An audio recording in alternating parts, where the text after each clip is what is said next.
Salut à tous, alors aujourd'hui on va parler du sixième et dernier épisode de la saison de Falcon and the Winter Soldier qui était diffusé sur Disney+. Alors tout de suite, forcément spoiler, on va parler de tout ce qui se passe dans l'épisode, enfin, peut-être pas tout mais une bonne partie, des choses les plus intéressantes, donc vous êtes prévenus. Déjà, l'épisode commence sur les chapeaux de roue. Enfin, c'est action, action, action. Et avec un petit peu de révélation au fur et à mesure. Mais grosso modo, on a remis le budget comme pour le premier épisode. On a remis le budget dans des grosses scènes d'action. Très bien réalisé encore une fois. Il n'y a vraiment rien à dire. En fonction des personnages, en fonction de leur pouvoir ou de ce qu'ils sont capables de faire, il n'y a que des belles choses. Première chose déjà, ils se prennent pas la tête. D'entrée de jeu, Sam Wilson, on avait vu qu'il y a une prise d'otage à la fin de l'épisode précédent et Sam ouvre le coffre envoyé par le Wakanda.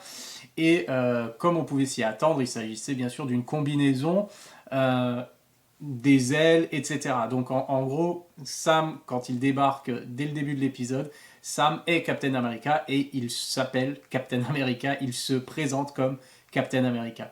Et j'aime beaucoup le costume, même si je trouve il fait un peu, c'est comme pour le costume finalement de Captain America de Steve Rogers dans le premier Captain America, son premier costume de la guerre. Et je trouve qu'il est un peu, comment dire, un peu encombrant, un peu imposant. Peut-être que il va s'affiner avec les suites, parce que je trouve qu'il nage un peu dedans, enfin ça fait un peu beaucoup. Peut-être qu'il va s'affiner à la suite. En tout cas, visuellement, il est quand même superbe. Euh, il a gardé les ailes du faucon. Ça donne un style tout à fait badass et comment dire majestueux, je voudrais dire. Quand on le voit atterrir comme ça avec les ailes et puis les couleurs du drapeau, c'est très classe. Il a récupéré Red Wing, il en a peut-être même deux maintenant, je sais plus, parce qu'à un moment il y en a deux qui se décrochent. Donc il a tout l'attirail du faucon qu'il avait déjà, de Falcon, plus les couleurs du drapeau et le bouclier, bien évidemment, de Captain America. Sam Wilson est officiellement Captain America. Après tout, il décide de le devenir lui-même et de se l'approprier. Pas tellement ça vient pas de nulle part, puisqu'on a eu toute la saison pour qu'il accepte ce que Steve Rogers lui avait confié, finalement, l'héritage de Captain America. Donc finalement, il accepte cette responsabilité et il la prend vraiment à bras le corps. Alors il débarque, il aide bien sûr. Alors encore une fois, scène d'action, le concept est de sauver les membres du comité qui allaient voter pour la restauration voilà, des réfugiés, etc. Déplacer les réfugiés, tous ceux qui euh, avaient perdu leur maison, etc. À cause du blip de Thanos, tous ceux qui sont revenus 5 ans après, le principe était qu'ils puissent récupérer leur logement, récupérer leur vie d'avant, et que ceux qui ont pris leur place, en gros, dégagent. Il n'y a pas de solution miracle, etc., etc. Enfin bref. Du coup, c'était bien le but des Flag Smashers, c'était de détruire ce comité, de les empêcher de voter. Et on voit bien qu'ils sont prêts à aller jusqu'au bout, puisqu'ils ne les prennent pas seulement en otage, mais si jamais leur plan échoue, Carly est pour la solution ultime de tuer les otages. Donc elle est vraiment passée du côté obscur, complètement, elle est plus rattrapable, malgré les tentatives de Sam, impossible, donc c'est vraiment compliqué. Alors forcément, les otages, ils partent dans différentes directions, comme le nouveau Captain America a des ailes, il fallait bien qu'il y en ait dans des hélicoptères, donc il faut qu'il y ait des séances aériennes, donc il faut qu'il y ait des hélicoptères, et au sol également, comme ça Bucky a quelque chose à faire également, peut sauver des gens. Alors tout de suite d'entrée de jeu, on va... Alors, tout se finit bien entre guillemets, puisque finalement les Flag Smashers sont arrêtés, sont tués même, il en reste juste un, je crois, qui a fait plouf, on va dire. Mais il me semble que tous ceux qui avaient le sérum de super soldat sont morts à la fin. Donc Carly n'est plus là, tous ses amis qui ont été mis dans un fourgon et ont été explosés par le majordome de Zemo. Une petite touche que j'ai bien appréciée. Même en prison, il a encore ses... son, son majordome qui fait son travail. C'était sympa, c'était une petite touche sympa. Enfin bref, du coup, il n'y a plus de super soldats apparemment pour l'instant. Si ce n'est du coup Bucky et John Walker, qui revient également dans cet épisode. On en parlera un peu plus tard. Pour l'instant, je vais me concentrer sur Sam, qui, à la fin de l'affrontement, des superbes scènes d'action, on va pas reparler des scènes d'action parce qu'elles étaient excellentes, et puis c'est pratiquement la base de l'épisode, c'est vraiment ça. Donc c'était excellent. Maintenant, les dialogues. Sam fait un discours devant les caméras une fois que la situation est récupérée. Fait un discours, pas forcément pour les caméras, il parle aux membres du comité pour leur dire que voilà, ce qu'ils font, c'est pas correct non plus, et que s'il y a eu ce qu'il y a eu, tous ces événements, s'il y a ces terroristes comme les Flag Smashers, c'est bien que il y a une raison, c'est qu'ils ont des revendications, etc. Et que plutôt que de continuer dans leurs idées de voter pour remettre les gens qui étaient là avant et dégager les autres, il faudrait peut-être réfléchir à ce qu'ils font subir à ces autres personnes qui ont vécu pendant 5 ans, qui ont continué leur vie pendant 5 ans, qui ont changé leur vie, et qu'on ne peut pas forcément revenir comme c'était avant. Alors encore une fois, on est dans quelque chose de très politique. C'est la série, c'est la chose la plus politique que Marvel ait faite jusqu'à présent. Il y a toujours eu un petit peu dans les Captain America, une critique, etc. Mais ici, on est vraiment à fond dans le commentaire sur les décisions prises par des gouvernements pour les gens, pour d'autres pays également. Euh, voilà, la critique de ceux qui ont le pouvoir et des décisions qu'ils prennent, qui choisissent trop souvent la facilité, et puis qui diabolisent du coup toute une partie de la population parce que voilà, ils vont pas dans leur sens, mais ils essayent pas non plus de les comprendre ou de les aider ou de trouver une solution qui est profitable à tout le monde. Donc on a ce discours de Sam qui est fait aux membres du comité justement pour les faire réagir par rapport à ça, pas leur faire comprendre que Sam cautionne ce qu'ils font aussi. Il leur montre que Captain America n'est pas d'accord avec ça, et il est filmé par tout plein de personnes. Alors du coup après le comité décide de ne pas voter et de trouver une autre solution pour améliorer la vie des gens.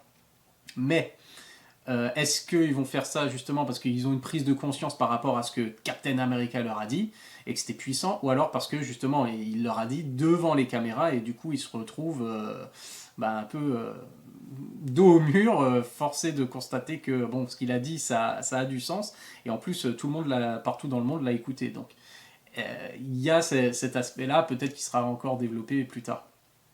En tout cas, vraiment, ils ont fait un super travail pour nous montrer que Sam incarne vraiment l'idéal de Captain America. Quelqu'un qui est là pour sauver des gens, qui est là pas pour prendre parti pour une nation sur une autre ou sur une certaine communauté plutôt qu'une autre. Non, il est là juste pour essayer de rendre le monde meilleur. Et ne serait-ce que la manière dont il est célébré déjà par les gens quand il sauve les gens dans la rue, etc. Donc on retrouve vraiment tout ça. Voilà, Captain America est de retour et c'est Sam Wilson. C'est un symbole pour les gens et du coup c'est très apprécié. Alors on se doute bien d'après ce qu'il dit aussi, c'est que beaucoup de gens ne vont pas apprécier que Captain America soit un homme noir. Ça c'est clair. Mais c'est un commentaire aussi assez méta finalement, puisque des fans de la série, de l'univers Marvel, etc., pourraient aussi ne pas accepter Captain America comme étant noir. On sait déjà, c'est comme ça, hein, c'est la vie malheureusement, mais il y a des gens qui regardent cette série et sont là, qu'est-ce qu'ils essaient de nous rabâcher encore toute la souffrance des Noirs et que les Noirs c'est important, Black Lives Matter, blablabla. Il y en a plein qui vont critiquer tout cet aspect-là de commentaires sur les relations,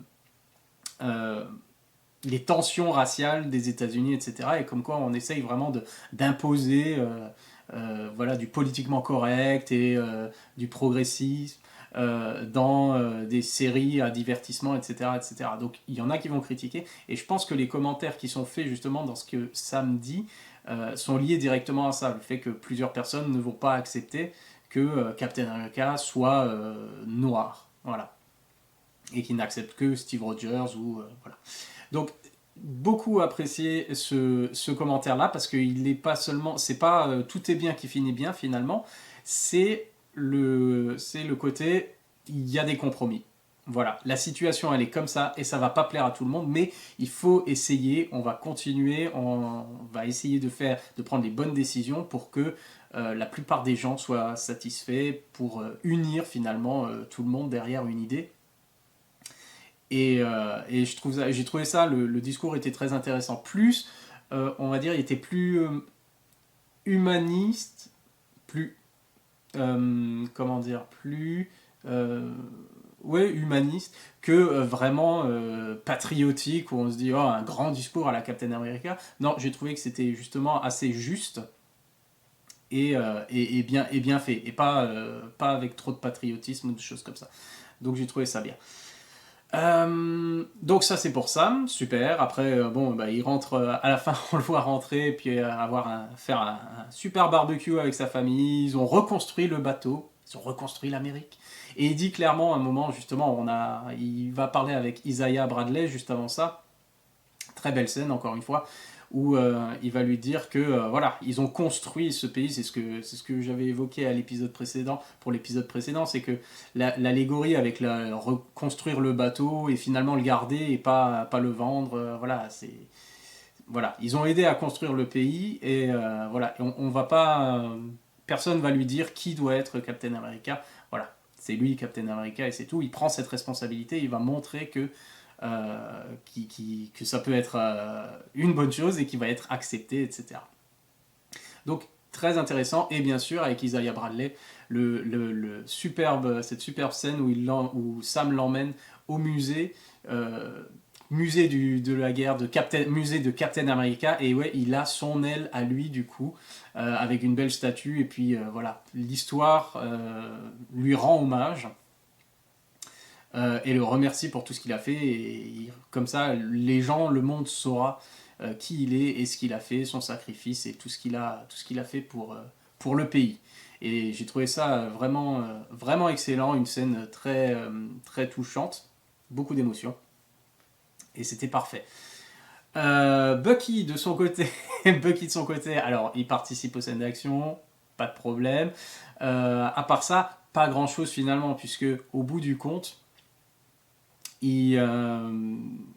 finalement, voilà, tout ce qu'il va faire là, dans cet épisode-là, à part se battre et puis gagner la bagarre, c'est retourner chez ce qu'on avait vu, c'était premier épisode, je crois, premier ou deuxième épisode, premier je pense, c'est boucler la boucle aussi de son arc narratif qui était développé de manière assez quand même légère, on va dire, comparé à Sam, comparé à tout le commentaire voilà, sur les États-Unis, etc. Bucky, c'était un peu en retrait par rapport à ça. C'était vraiment, voilà, on sait qu'il a le traumatisme, une discussion par-ci, une discussion par-là avec Sam. Et donc, là, il boucle ce qu'ils avaient commencé dans le premier épisode, c'est-à-dire, il finit d'aller chez ce vieux le père, je crois que c'était oui le père d'un soldat que Bucky avait tué. Il finit par lui annoncer que oui, bah, c'était de sa faute et c'était lui. Il lui avoue tout et comme ça il vide son sac et il en a fini avec son carnet. Et maintenant il peut avancer, il peut arrêter de regarder vers le passé. Et c'est lié thématiquement à tout ce qu'on a justement, c'est aller de l'avant, vivre le présent, construire le futur et arrêter de retourner sans arrêt dans le passé. Encore une fois, un commentaire sur le conservatisme américain peut-être. C'est comme le comité qui essaye pour les gens qui sont revenus après 5 ans, de leur redonner leur vie d'avant, alors que c'est pas possible, le monde a changé avec un tel événement, voilà, on comprend que c'est pas possible. Il faut avancer ensemble et arrêter de regarder toujours et de revenir vers ce qu'on avait avant, ce qui n'est pas possible sans léser certaines personnes. Et du coup, Bucky, on a cet aspect-là aussi, qui s'est débarrassé de ce fardeau du soldat de l'hiver.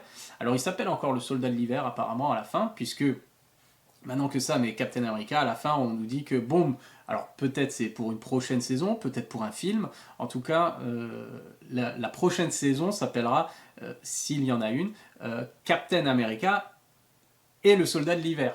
Donc, c'est quasiment le même titre que le film, mais je crois que c'était Captain America, le soldat de l'hiver, le film. Là, la série, c'est et le soldat de l'hiver. Donc, ils s'en sortent comme ça, on va dire, pour pas tout mélanger. Voilà pour Sam et Bucky, donc Bucky qui est devenu le meilleur pote de Sam, on va dire, puisqu'il se pointe au barbecue. J'aime beaucoup les scènes justement où on voit, c'est des Avengers quand même, mais qui ont des moments de vie normale. Ça rappelle un peu la scène à la fin du premier Avengers, la scène pendant le générique où on les voyait, ils étaient allés manger un genre de kebab là, tous ensemble. Ou pendant l'ère d'Ultron, quand ils font leur fête, leur petite soirée au début, ils boivent tous un coup avec plein de gens, il y a Stan Lee, etc. etc. On aime bien, on apprécie bien ces petits moments, et c'est bien de les avoir, d'avoir mis ça encore une fois à la fin, là. Montrer un peu plus de légèreté.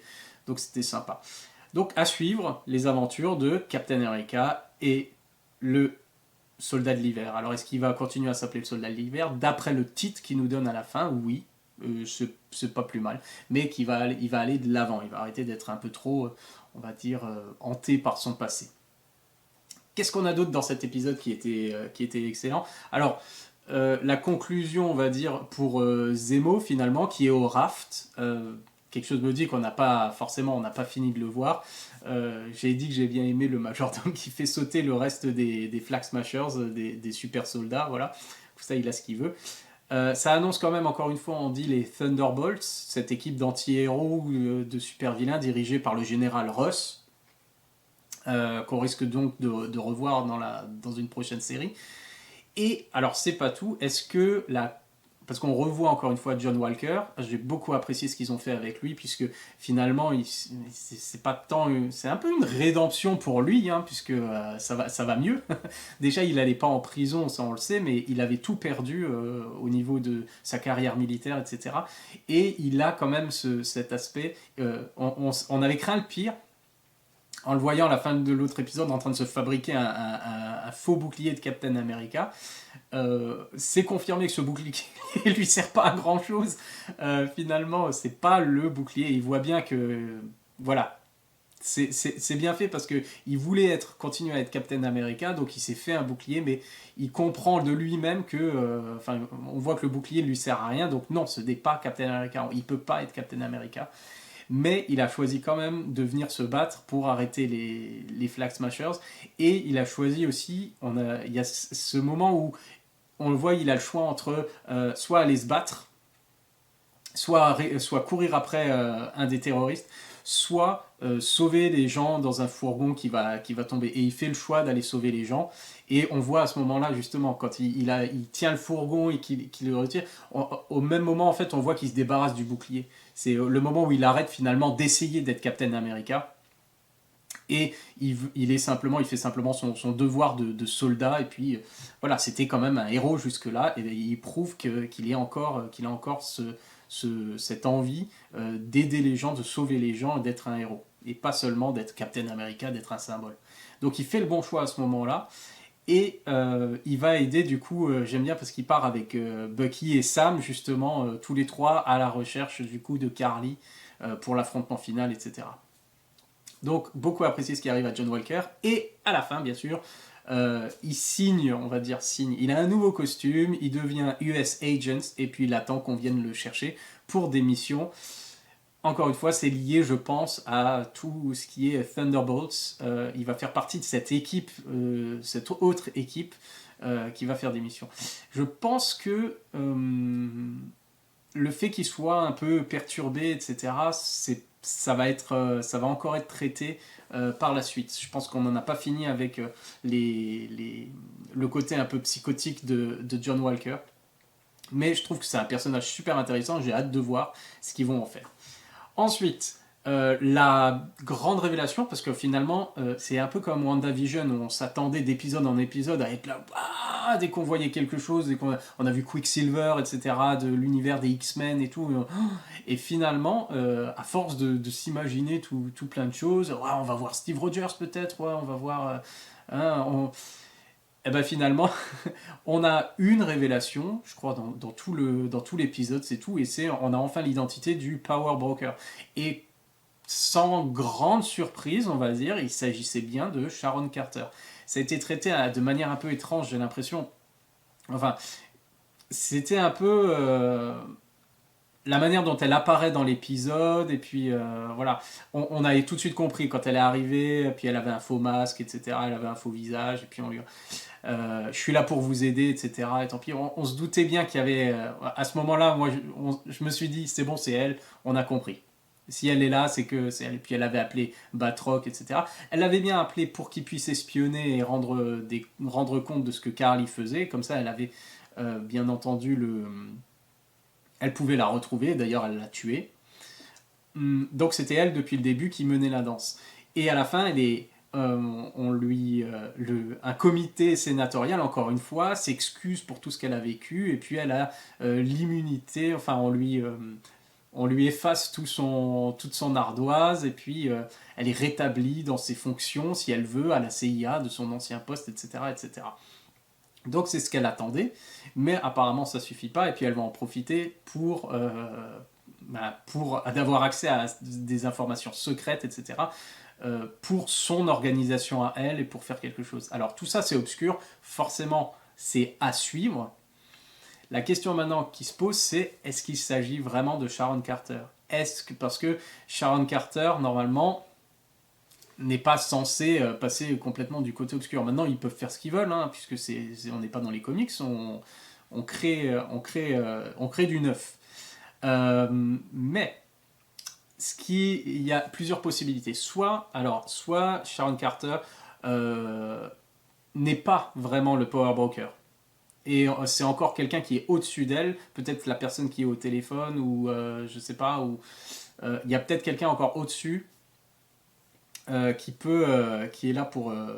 qui tire les ficelles.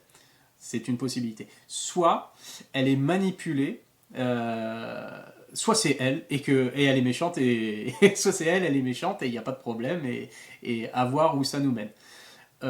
Soit elle peut être aussi manipulée, on a vu ça dans la bande dessinée, dans le comics, elle est manipulée, c'est même elle, je crois, qui tue Captain America, parce qu'elle est manipulée mentalement, etc.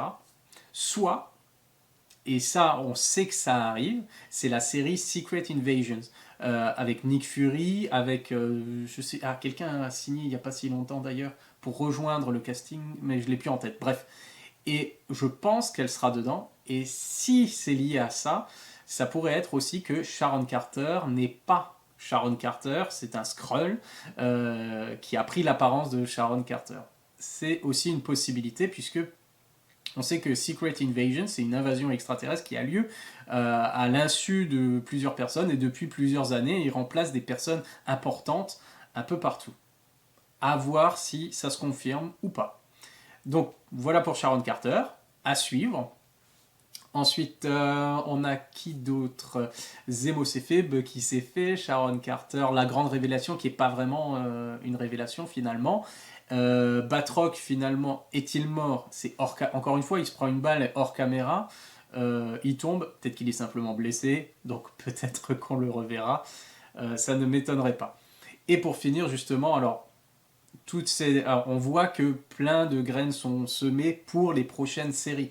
C'est-à-dire soit les Secret Invasion, soit les Thunderbolts, avec la comtesse qui revient bien sûr pour embaucher John Walker, qui lui donne un nouveau costume, plus de bouclier du coup, et costume noir cette fois. Donc on est plus sur le côté mercenaire, on va dire, qui va rejoindre une équipe et faire des choses pas très louables, j'imagine. Maintenant, est-ce que c'est une équipe qui va être du côté des gentils, du côté des méchants? On va voir. Donc ça c'est pas mal, très intéressant. Et pour finir, je crois que... Oui, on se posait la question, est-ce que Steve Rogers va apparaître? Non. Steve Rogers n'apparaît pas, c'est vraiment, je pense que c'était fait exprès aussi, ils avaient l'occasion, s'ils voulaient, je pense que ils feraient venir Chris Evans pour faire une petite apparition, s'ils voulaient, ils auraient pu le faire. Maintenant la question c'est, où est Steve Rogers finalement? Est-ce qu'on va le revoir? J'imagine que oui. Ils font une blague pendant plusieurs fois dans la série où ils disent mais Captain America il est pas sur la Lune. Et quelque part je suis quasi certain que Steve Rogers est dans une base ou sur la Lune. Je suis sûr ils font ça sous forme d'humour, de blague. Et finalement ça va vraiment être le cas en fait. Donc bah, ou pourquoi pas. On verra. On verra. Et donc, conclusion de cette série, je l'ai trouvé vraiment formidable, du début à la fin. Je crois que je l'ai préféré à WandaVision, mais c'est le côté, il y avait plus, c'était plus, voilà, espionnage, thriller et des scènes d'action. C'était moins, on va dire, voilà, l'introspection, le deuil, etc., etc., qui avait le côté plus dramatique et qui y avait dans WandaVision. Bon, j'ai beaucoup aimé les deux séries, mais pour l'instant j'ai préféré quand même Falcon and the Winter Soldier. La prochaine ce sera Loki, et là alors on va partir aussi, c'est déjà, ils vont encore une fois semer les graines du multivers, dont on verra encore la suite dans Spider-Man qui sort à la fin de l'année, puis dans vraiment Doctor Strange 2, puisque c'est le titre, c'est le multivers de la folie, ou la folie du multivers. Donc là, on va commencer avec Loki à partir dans des trucs complètement barrés. J'ai hâte. Jusqu'à présent, tout ce qui est sorti de Marvel officiel sur Disney+, WandaVision, Falcon et Winter Soldier, réussite totale. Une préférence pour Falcon et Winter Soldier, pour le côté vraiment politique finalement, la critique, la critique du gouvernement américain, de l'histoire des États-Unis. En même temps que c'est critiqué, il y a des choses qui sont célébrées aussi. Ils gardent quand même cette idée de Captain America. Donc c'est qu'ils veulent avancer vers quelque chose de meilleur finalement, et arrêter de regarder vers le passé, etc. etc. J'ai beaucoup aimé toute cette thématique. Et les personnages, le Wakanda qui faisait son apparition aussi. Vraiment tellement de bonnes choses dans cette série que j'ai bien envie de la revoir. Voilà. Donc j'espère que vous l'avez apprécié autant que moi. En tout cas, j'ai passé vraiment un super moment. Et on se retrouvera pour une prochaine vidéo. En attendant, à la prochaine!